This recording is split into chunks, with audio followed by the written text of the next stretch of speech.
ഇതാണ് നമ്മുടെ secularism, pluralism, ബഹുസ്വരത, വിശ്വമാനവികത, മതേതരത്വം, മതസൗഹാർദ്ദം, ഗാന്ധിയനിസം. എന്ത് പേര് വിളിച്ചാലും കുഴപ്പമില്ല. മുരുകന്റെ വേലാണ്. തമിഴ്നാട്ടുകാർക്ക് മുരുകൻ വളരെ പ്രധാനമാണ്, നമുക്ക് അയ്യപ്പനെ പോലെ. വിജയ് ആണ് ശരി, വിജയ് കാണിക്കുന്ന പാവയാണ് ശരി.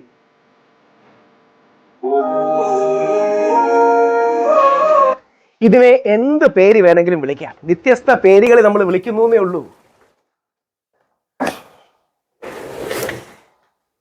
വിജയ് കാണിച്ചതിന്റെ മറ്റൊരു രൂപമാണ് മഹാത്മാഗാന്ധി ഇന്ത്യയുടെ കൊടിയിൽ കാണിച്ചത്. ഹിന്ദു, ക്രിസ്ത്യൻ, മുസ്ലിം, ഹിന്ദു, ക്രിസ്ത്യൻ, മുസ്ലിം, ഹിന്ദു, ക്രിസ്ത്യൻ, മുസ്ലിം. ഇത് ഏത് പേരിൽ കാണിച്ചാലും കുഴപ്പമില്ല. എന്താ പറയണേ, ആ ഒത്തൊരുമയാണ് നമ്മുടെ നന്മ, നമ്മുടെ ഐക്യം. മനോഹരമായി വിജയുടെ TVK അതിഗംഭീരമായി തന്നെ ക്യാമ്പയിൻ ചെയ്യുന്നതിൻ്റെ മനോഹരമായ പല ദൃശ്യങ്ങളും ഇന്ത്യയിൽ അങ്ങോളം ഇങ്ങോളം നമുക്ക് ലഭ്യമായിട്ടുണ്ട്. അത് കാണിക്കുന്നത് ജനങ്ങളുടെ നന്മയാണ്, ഒരുമയാണ്, ഐക്യത്തെയാണ്. വേറെ വിജയുടെ മനോഹരമായ വീഡിയോകളാണ്.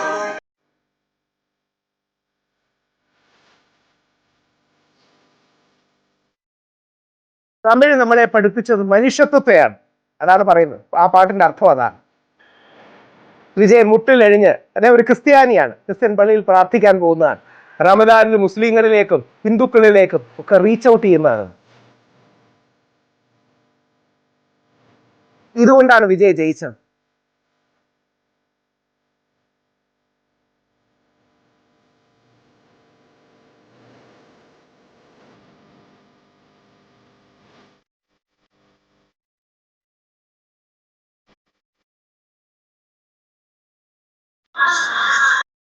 ഇതാണ് അതിന്റെ സത്യം, ഇതാണ് അതിന്റെ വസ്തുത. ഇത്രയേ ഉള്ളൂ സാധനം.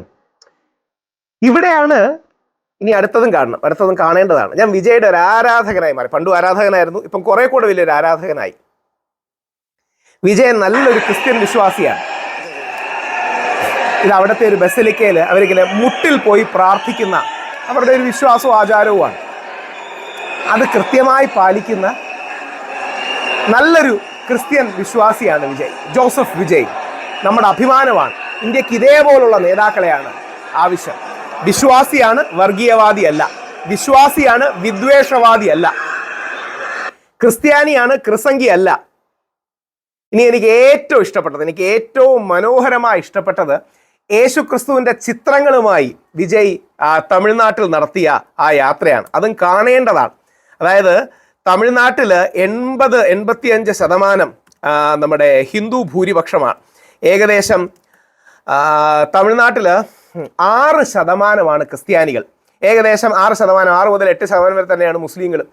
അവിടെ ഏറ്റവും സന്തോഷത്തോടെ താൻ ഒരു കൈയിൽ ക്രിസ്ത്യാനിയാണ്, മറുകൈയിൽ ബഹുസ്വരവാദിയാണ് എന്ന് കാണിക്കാൻ കഴിയുന്നതിലാണ് ഈ രാജ്യത്തിൻ്റെ നന്മ. വിജയുടെ പാതയാണ് നമുക്ക് വേണ്ടത്. ഇനി നിങ്ങൾക്ക് എന്നെ മതേതരത്വം എന്ന് വിളിക്കാം, മതസൗഹാർദ്ദം എന്ന് വിളിക്കാം, ബഹുസ്വരത എന്ന് വിളിക്കാം, എന്ത് പേര് വിളിച്ചാലും കുഴപ്പമില്ല. വിളിക്കുന്ന പേരിലല്ല, ചെയ്യുന്ന പ്രവൃത്തിയിലാണ് കാര്യം. അല്ല നമ്മുടെ നാട്ടിലെ ചില കപട ദേശീയവാദികളെ പോലെ ഞങ്ങൾക്ക് ജാതിയും മതവും ഒന്നുമില്ല, പക്ഷേ എല്ലാവരും മറ്റേ പശുവിനെ ആരാധിച്ചാൽ മതി എന്ന് പറയുന്ന ഉടായിപ്പല്ല. എനിക്ക് വളരെ അഭിമാനം തോന്നി.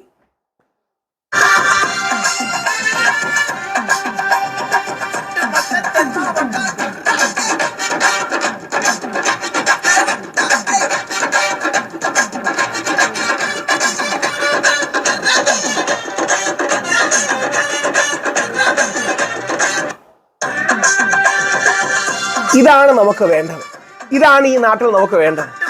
അത് യേശു ക്രിസ്തു ആകാം, പ്രവാചകൻ മുഹമ്മദ് നബി സല്ലല്ലാഹു അലൈഹി വസല്ലം ആകാം, ശ്രീരാമനാകാം, സ്വാമി അയ്യപ്പനാകാം, ശ്രീകൃഷ്ണനാകാം. നമ്മുടെ നാടിൻ്റെ ബഹുസ്വരത നമ്മൾ കാത്തു സൂക്ഷിക്കേണ്ടത് ഒരു കൈയിൽ വിശ്വാസം, മറുകൈയിൽ മതസൗഹാർദ്ദം. ഒരു കൈ കൊണ്ട് വിശ്വാസത്തെ ഉയർത്തിപ്പിടിക്കുക, മറുകൈ കൊണ്ട് വർഗീയതയെ എതിർക്കുക. ഒരു കൈ കൊണ്ട് ആത്മീയതയെ ഉയർത്തിപ്പിടിക്കുക, മറുകൈ കൊണ്ട് വിദ്വേഷത്തെ എതിർക്കുക. നമ്മുടെ നാട്ടിലെ തീവ്ര ഹിന്ദുത്വവാദികളും തീവ്ര ഇസ്ലാമിസ്റ്റുകളും തീവ്ര ക്രിസംഗികളും എല്ലാം ഈ ബഹുസ്വരതയ്ക്കാണ് എതിര്. ആ ബഹുസ്വരത, ഗാന്ധിയൻ പാത, മതസൗഹാർദ്ദം, മതേതരത്വം, സെക്യുലറിസം, പ്ലൂറലിസം എന്ത് വിളിച്ചാലും അത് ഉയർത്തിപ്പിടിക്കുകയാണ്. അതാണ് യഥാർത്ഥ രാജ്യസ്നേഹം.